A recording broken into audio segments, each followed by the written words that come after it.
Good evening, colleagues, teachers, students, professionals, listeners. First of all, I would like to thank Professor Jianyin Qiu for inviting me to give this conference.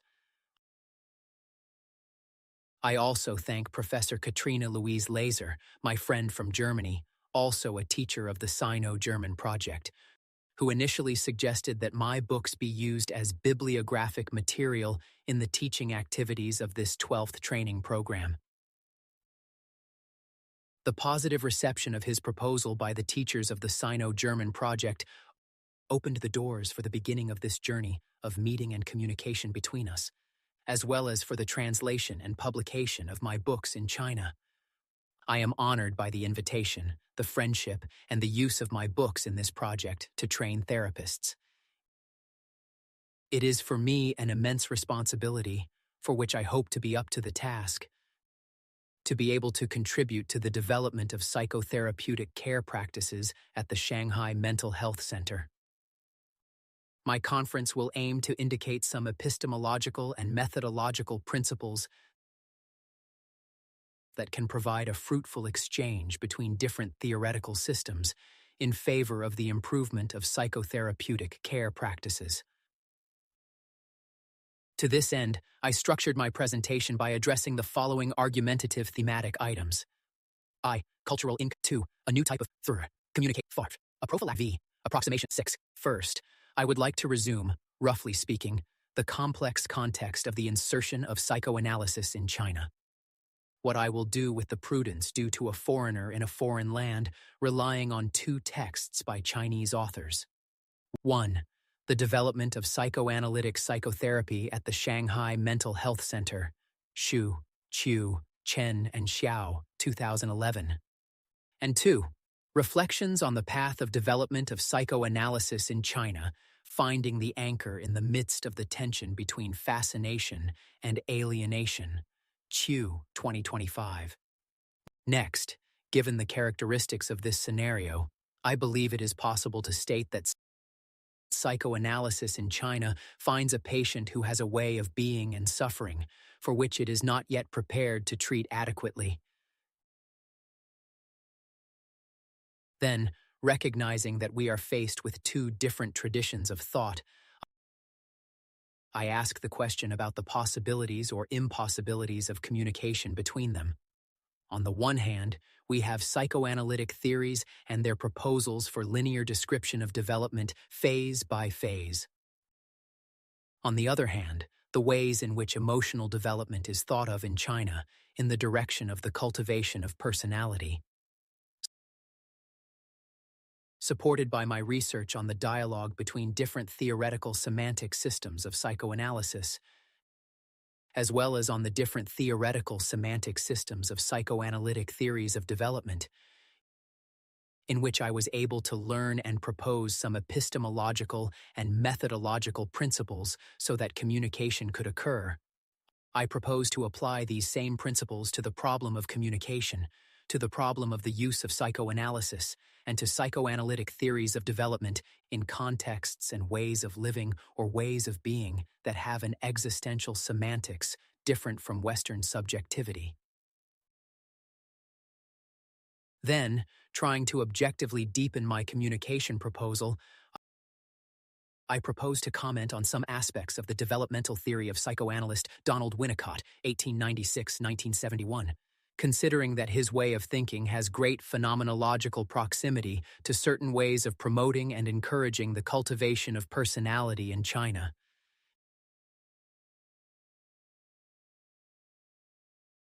And at the end, I want to comment on a current problem of psychoanalysis in the West, a problem that concerns the way of practicing psychoanalysis. I am referring to the search for understanding and the need to carry out experiments as two types of events necessary for the psychotherapeutic process to be effective.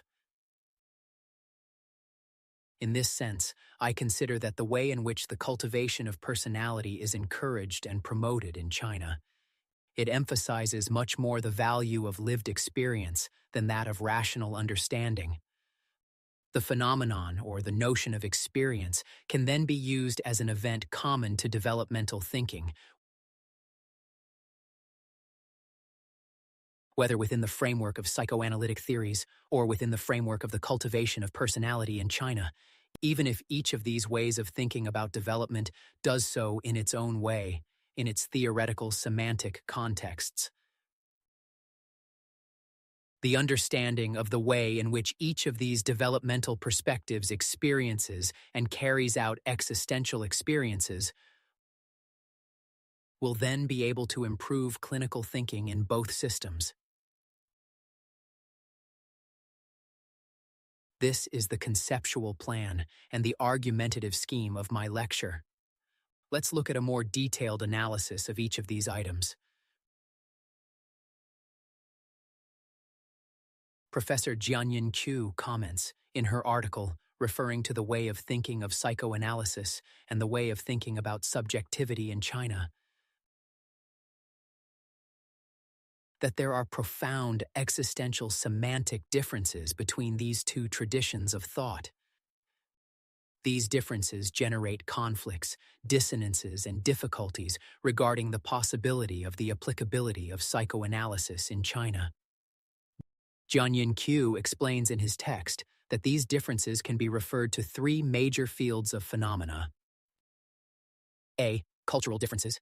B. The differences in the ways of valuing interpersonal and family relationships. And C. That of semantic linguistic differences.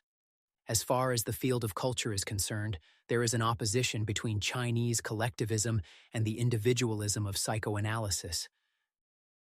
There is an opposition between psychoanalysis' invitation to exposition and self-reserve and self-control in China. In addition, it is necessary to recognize, as a culturally established way of being, the difficulties in expressing feelings in China. With regard to the field of ways of relating to others, there are highly hierarchical family values and roles in China that configure ways of experiencing the relationships between parents and children, which are dissonant from the way psychoanalysis understands the family and family relations.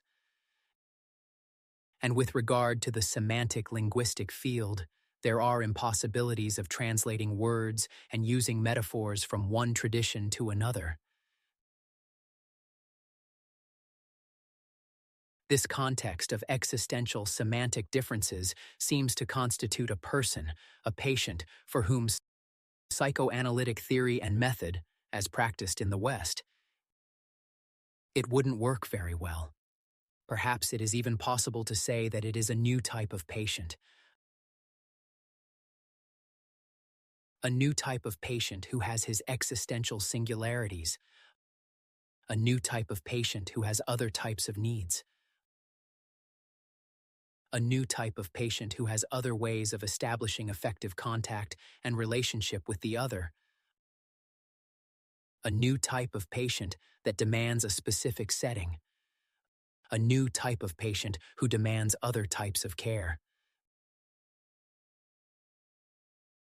But this is not new in the history of psychoanalysis. We can even look at the very history of the development of psychoanalysis as the history of psychoanalysis, of the development of a treatment method that has always been driven and expanded by the need to treat new types of patients. Psychoanalysis began with hysteria and soon began to be able to deal with phobics and obsessives, the three pathologies grouped under the name of transference neurosis. Later, new types of patients emerged for the parents. A psychoanalytic method of treatment was not yet adequate, forcing it to change itself theoretically and methodologically in order to meet them. This happened. It happened with children, with psychotics, borderline patients, psychosomatics, addicts, mothers with postpartum depression, etc. Each new type of patient has led psychoanalysis to modify its method, its setting, and its theories. I believe, then, that it is possible to affirm that the problem of the insertion of psychoanalysis in China corresponds to the challenges that a new type of patient is posing. Acknowledging, then, that we are faced with two different traditions of thought, recognizing that these differences also mean different ways of being and relating, the following question soon arose in me. Are there theories of development in China as I knew them in the West? My answer to this question was, at the same time, yes and no. Yes, because like every society, in China, there were also theories and practices dedicated to emotional development. And no, because his theories and ways of promoting development were proposed in a different way from those I knew. Their ways of thinking about development seemed to be related to the idea of personality cultivation. These were, therefore, ways of thinking about development that did not have the same systemic linearity phase by phase as Western development theories. These were ways of thinking that did not have such an individualistic developmental focus, centered on the self or personal ego from which the relationship with the world would occur. On this path of understanding, I consider that it is necessary then to, on the one hand, to better characterize what in the West is understood by a theory of development, and, on the other hand, to characterize the ways in which emotional development is approached in China. Let's look at one and the other. First, let us try to explain the conceptual characteristics of the theories of development in the West. In this sense, it can be stated that a theory of development corresponds to a set of theoretical and descriptive explanations of the various interactive processes that lead step by step to the situation in which the human being realizes his potential. A developmental theory is a set in which various skills and achievements are explained and integrated into the overall system. Developmental theories propose a system that has an ontological model of man. Theories of development have a proposal about what are the forces that drive this development. Developmental theories also have specific phenomenological focuses of analysis. Each of them highlights and focuses on certain human phenomena or capacities, affective, cognitive, socio-emotional capacities, etc. Every theory of development also has a telos, an ideal model for development. A certain notion of health that is more or less normative, more or less explicit. Theories of development seek to provide an explanation of the dynamics that step by step lead or prevent human beings from realizing their potential. A developmental theory is concerned with how behavior evolves as an entity and not with specific facts or capabilities.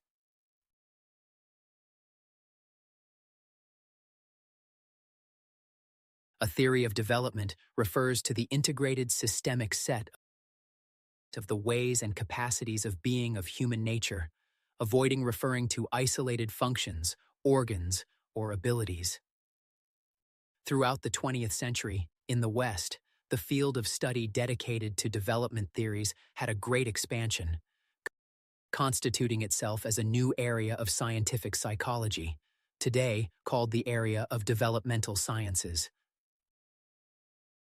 Today, we have several theories, different types of theories of development: educational or behaviorist, cognitivist, socio-emotional, ethological. And within the type of socio-emotional development theories, we have psychoanalytic theories of development. Moreover, within the framework of psychoanalytic theories of development, we have the various proposals that I have analyzed in my books. It should be noted that each of the theories of development has, so to speak, its language, its paradigm, its theoretical semantic system. Let us now look at some characteristics of the ways of learning emotional development in China. Seen, of course, by a foreigner who knows that his eyes do not see very well in this world with which he has no experience. Perhaps, in this sense, it may be possible to state, albeit in a very general way, that the traditional influences that constitute the thought of subjectivity in China are related to three major traditions. Confucianism, as the perspective of thought that addresses the social, moral, and ethical structure of existence, thinking about people and their identities always in terms of their roles and their relationships, cultivating spontaneity and inner balance.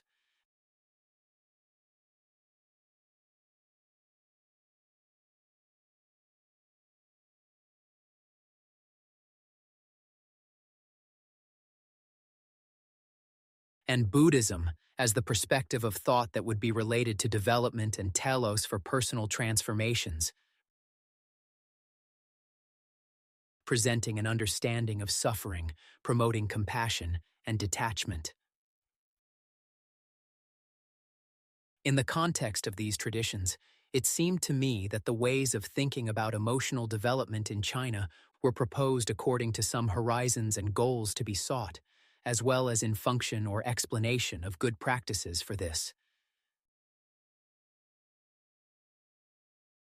They were much more guiding directives than chronologically indicated descriptions of development, describing phase by phase its dynamics and achievements.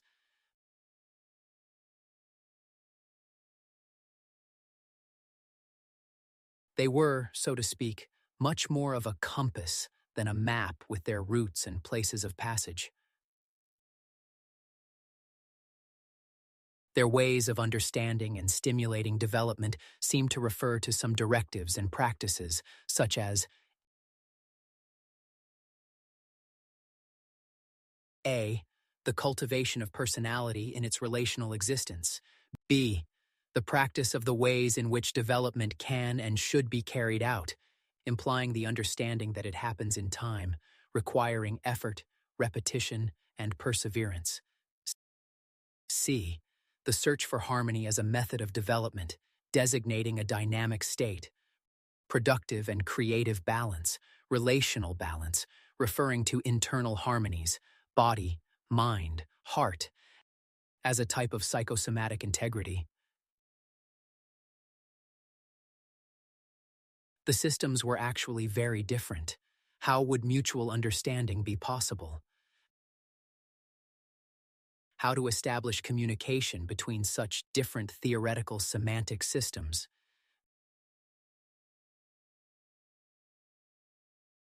These were not, for me, however, totally new questions, totally new problems. I had already asked questions of the same type when I dedicated myself to analyzing the differences between the semantic theoretical systems of psychoanalysis, thinking of the works of Freud, Klein, Ferenczi, Winnicott, Lacan, Goulbet, and Bion, as well as when I dedicated myself to analyzing the different psychoanalytic theories of development. I would like to present to you what was the solution I found, explaining my epistemological proposal to address this problem. I summarize here my proposed solution, enunciated as a set of prophylactic principles for communication.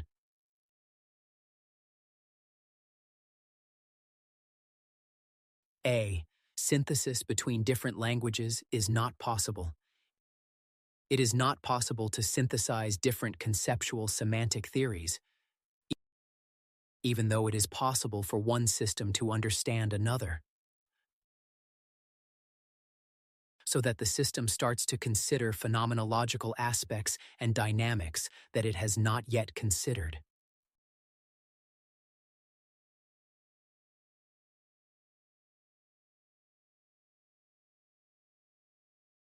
In doing so, it is never a matter of directly importing an element from one system to another.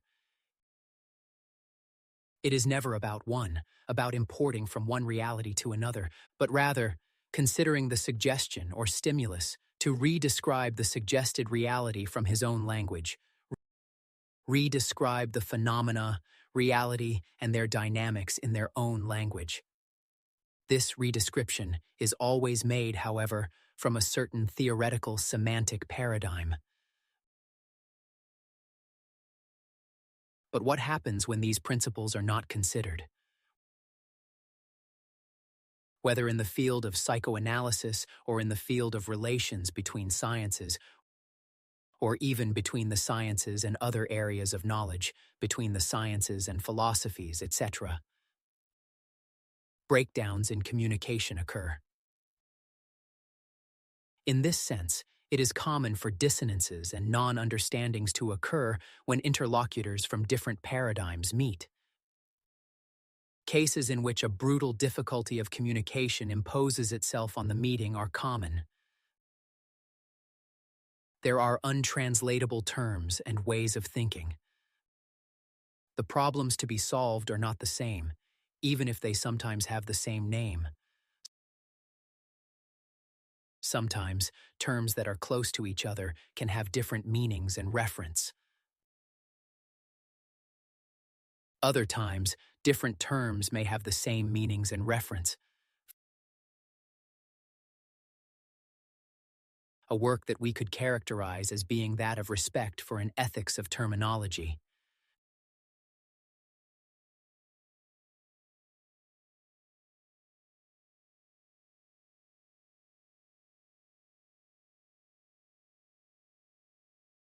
An ethic that, once agreed, would make the interlocutors, even using different languages, could be referring to the same phenomena, and, in this sense, they would have the minimum conditions for them to agree or disagree with something.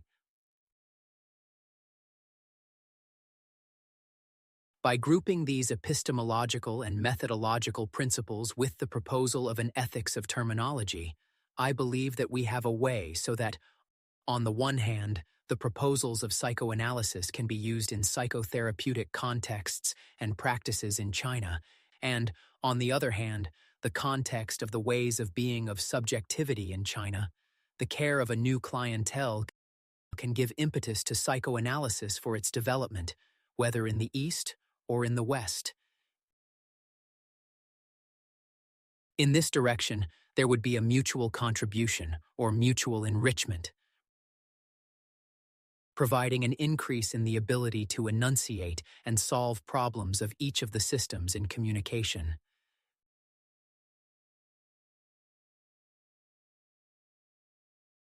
These epistemological principles and the proposal of an ethics of terminology, although necessary, they did not seem to me, however, to be sufficient to clarify, guide, and objectify how one system can be used by another.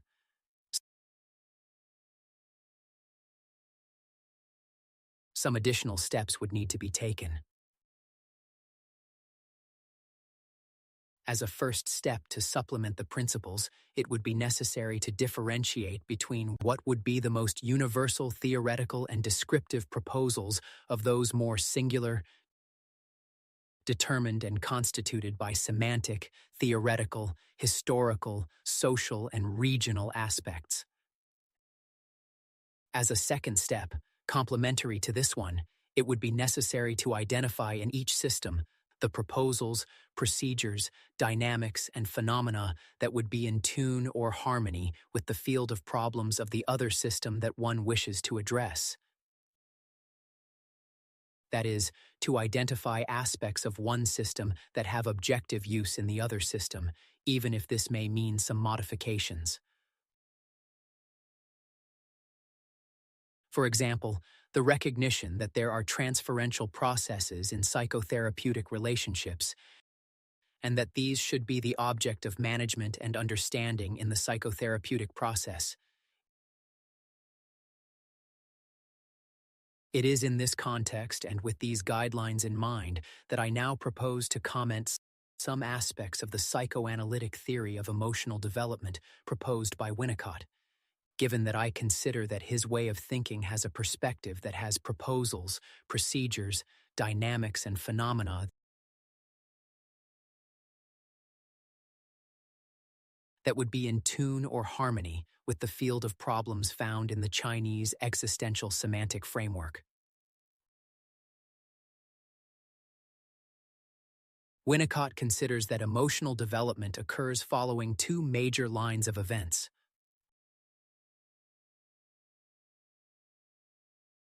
On the one hand, he is describing how relations of dependence on the other, on the environment, on the world, take place. On the other hand, he is describing the various ways of being in the world. Ways of being that integrate feeling, thought, cognition, relational life, ways of being that do not oppose the body to the soul.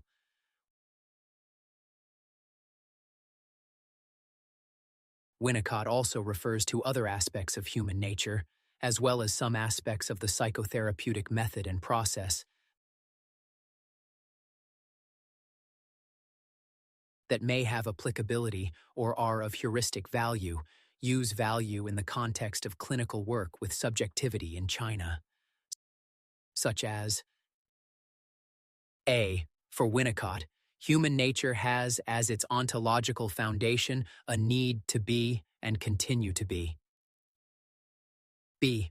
For Winnicott, the existential problems of the human being cannot be reduced to problems related to the management of instinctual life in interpersonal relationships. C.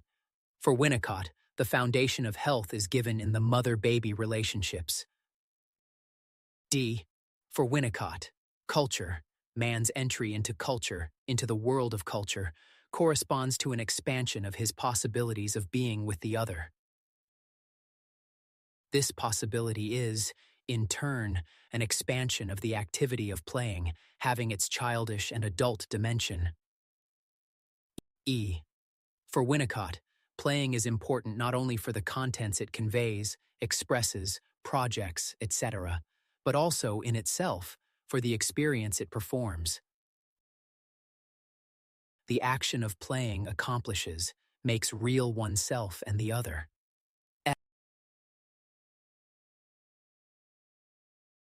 F. For Winnicott, the psychotherapeutic process necessarily occurs in an area in which the patient's play area is shared with the analyst's play area. G. For Winnicott, psychotherapy is nothing more than a way of resuming emotional development that would have been interrupted or hindered. H. For Winnicott, there is a conception of health that refers to the possibility of having a place to live, a life worth living. I. For Winnicott, it is the lived experience, the relationship with the other, the setting of psychotherapeutic treatment, the true foundation and motor of the healing process. The emphasis that Winnicott gives to the events actually experienced in the therapeutic encounter, associated with the recognition that it is in the action of playing that the human being finds himself and the other, as well as that it is the action of playing that drives him and realizes cultural life. All this shows that it is experience and not properly understanding. It is experience, not conscious rational thought, that produces emotional integration and development. Let us now see this difference between experiencing and understanding as events that occur in psychotherapeutic processes from the point of view of psychoanalysis. The importance given to experience as one of the events and one of the objectives of the psychotherapeutic psychoanalytic treatment method has been discussed by psychoanalysts in the West today. Thomas Ogden, one of the most important living psychoanalysts of our time, differentiates between two modes of functioning of psychoanalysis. One that seeks to lead the patient to understand himself, understand their history and their ways of being with themselves, with others, and with the world, which he calls epistemological psychoanalysis, whose greatest representatives are Freud and Melanie Klein. And another, which seeks to create the possibilities for the patient to experience himself in different ways, which he calls ontological psychoanalysis, whose greatest representatives are Winnicott and Bion.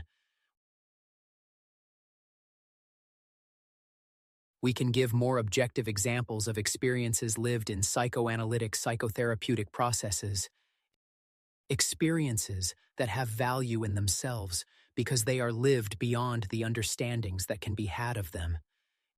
In fact, the experiences that I am going to mention are not reducible to the understanding that one has of them, nor are they reducible to the rational understanding that the patient may have of himself and his history. In psychoanalytic psychotherapeutic processes, there are experiences such as: firstly, it is of a structuring and fundamental nature, the true effective encounter in which a deep communication is carried out between the patient and his analyst. And in the wake of this foundation, the experiences of A, to feel seen, welcomed, and not judged, in short, understood. B, the experience of being able to trust someone, that therapists need to give real and true reasons for this to occur. C, the experience of being able to be silent. D, the experience of returning to a painful, traumatic past in order to give another meaning and another place to the wounds of existence, transforming the trauma experienced, the trauma that still presents itself as a present that does not pass, in a past that left its scars, but that no longer directs the patient's life. E, the experience of being able to correct certain experiences in the past in which the person felt annihilated, thus regaining their power to think and act in life. F, the experience of being able to repair something that the patient has damaged or a bad behavior that he has performed, whether in thought or in the relationship with the therapist, or even in thinking about how to do this in objective life.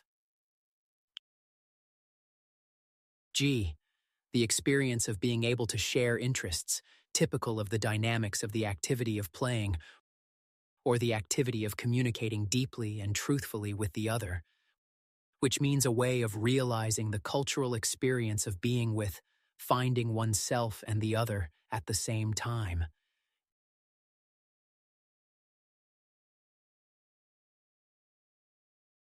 In this context, psychoanalysts have perceived the limits of understanding, the limits of interpretation, the limits of what consciousness and logical reasoning can do to produce effective changes in the ESP, in people. As if the emphasis on conscious rationality, the emphasis on understanding, had exhausted its capacities. Psychoanalysts have concluded that it is not rationality and understanding that lead to effective life, that it is not rationality and understanding that lead to the transformation of ways of being, ways of relating, feelings, thoughts, dreams, etc. But rather that the efficient motive, the efficient cause, so to speak, of the existential transformations, it is in another type of event, associated with the effective encounter with the other. The cause of the transformations is associated with the quality of effective support that the psychotherapeutic process can provide.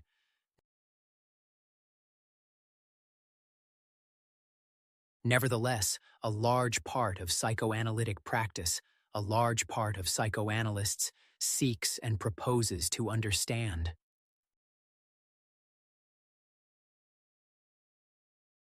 Although psychoanalysts know that if this understanding is only rational, if this understanding is only a production of consciousness, if this understanding is not linked to effects, its effects for the purpose of real effective transformation are negligible. Here, perhaps, we have a problem that refers to the very foundation of psychoanalysis.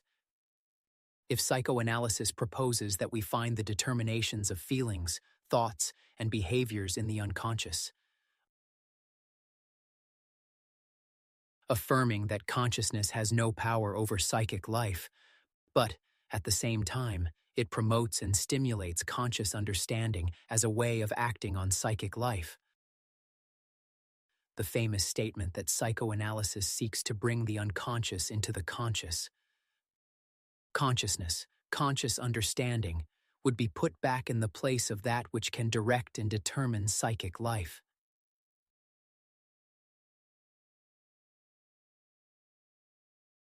Perhaps it is also possible to credit Freud with this problem, since he, in seeking to characterize what unconscious psychic processes are, he referred them to the mode of functioning of consciousness. Freud thought that the unconscious was as if it were a consciousness without consciousness. I quote Freud, "In fact, we are obliged to say about some of these latent states, reference to the non-conscious elements of the psyche, that the only aspect that they differ from conscious states is precisely the absence of consciousness." Freud, The Unconscious, 1915, page 419. Today, however, this unconscious is beginning to be understood in a broader way, no longer as a shadow consciousness, but rather as referring to psychic existential contents of another nature, associated with lived experiences, referring to forms of intuition, to operative ways of being in the world and acting on it, referring to what happens in the encounter with the other. In this sense, psychoanalysis in the West has given significant importance to lived experience, to the unconscious that is associated with lived experience, to the experience of being and that of being with. It was understood, in ontological terms, that experience comes first. First you live, and only then is it possible for understanding to occur, even if understanding does not always occur, although it is not always necessary and may even hinder the integration of what has been experienced.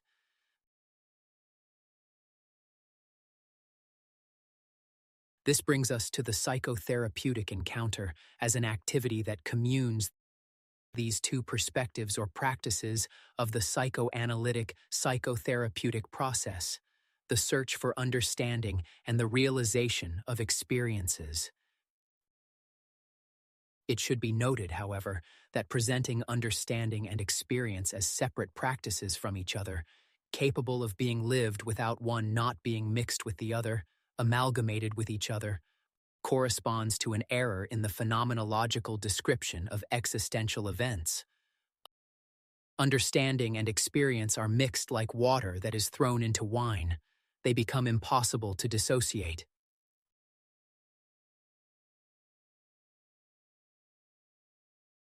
However, the way this should be done, its semantic and practical coloring, it depends on the specific needs and ways of being of the patients and their existential semantic contexts.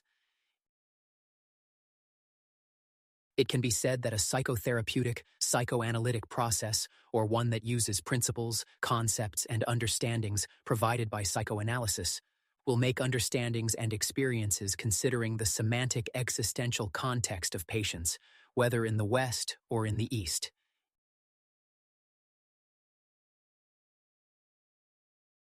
In this sense, I believe that it is necessary to look at certain ways of thinking about emotional development in China, that they would not be led by rational thought, by consciousness, but rather referred to lived experience.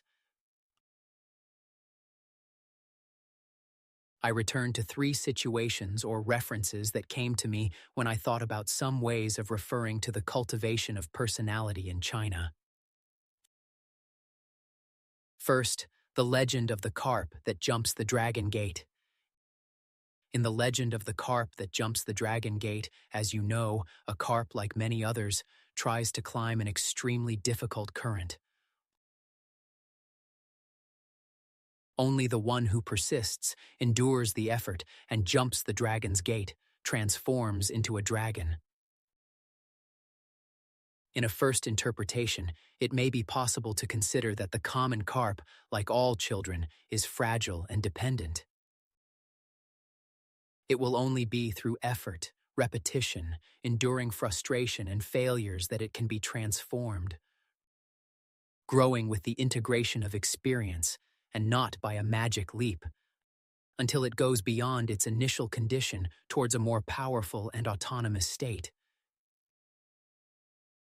It is a story that illustrates the qualitative transformation of being, not only to grow, but to become another, more powerful, persisting in its goals and not giving up in the face of the difficulties and obstacles that the world and reality impose, which present a set of figurations on the spiritual path, a kind of figuration of a process of development,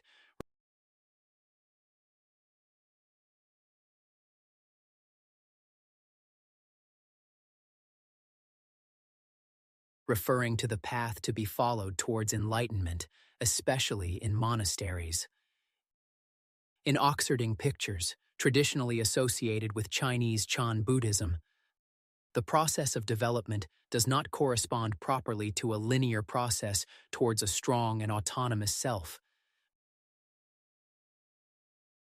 but to a process of gradual harmonization between the mind, the body, the place of reference to oneself and the world, always thought of in a relational way and not exactly in function of an internalized self or self, just as we have in the various psychoanalytic theories of development. It is the experience in the world, with the world, in communion, and the world that provides a path to attain a harmonious and full state of existence. And 3, the way the Buddhist master asks his disciple to decipher a koan, a problem that cannot be solved rationally, but only by the intuitive apprehension of its meaning. For example, what is the noise of a one-handed spanking? A koan is not something to be explained, but to be experienced. In none of these examples or situations cited, the capacity for rational logical understanding was presented as a determining factor for development. Perhaps it is possible to say that the path to emotional development in China, traditionally speaking, the path to the Tao, the process that can lead to the state of enlightenment, the search for harmony, the cultivation of virtues such as benevolence, filial piety, and righteousness. None of this is done and developed by reason or conscience alone. These aspects of development mentioned are like telos, horizons for development. It is not just abstract rules, but internal dispositions that guide emotions and actions. What effectively drives emotional development, its cause, so to speak. They are the experiences lived. They are the experiences that integrate the body, the mind, the other world. What do we have then, referring to the differences and specificities of the ways of being and learning the world in China and in the West? It is the possibility of affirming that the production of understanding and experience must be an amalgam present in all psychotherapeutic practice, but that must be carried out considering the specificities of the ways of being and suffering, whether in the West or in the East. Moreover, the very meaning and referent of what we call understanding and experience in the psychotherapeutic process needs to belong to the existential semantic universe communed by the patient and the therapist, given that it is the effective encounter between them, the deep, lived and developed communication between them, which provides the basis and foundation for the psychotherapeutic process to be efficient.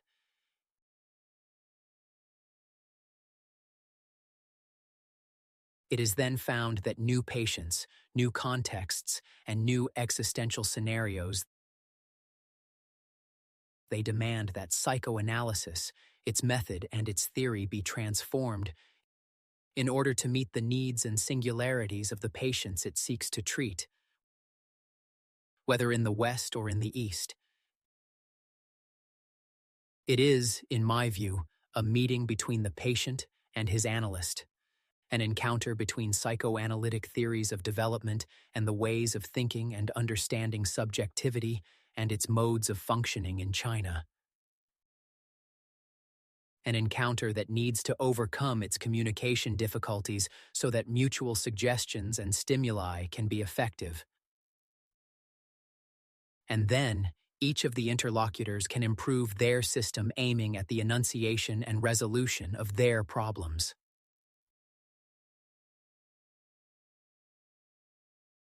Paraphrasing what characterizes the way of dealing with koans, a koan is not something to be explained, but to be experienced. We can say that the psychoanalytic encounter is not something to be explained, but to be experienced.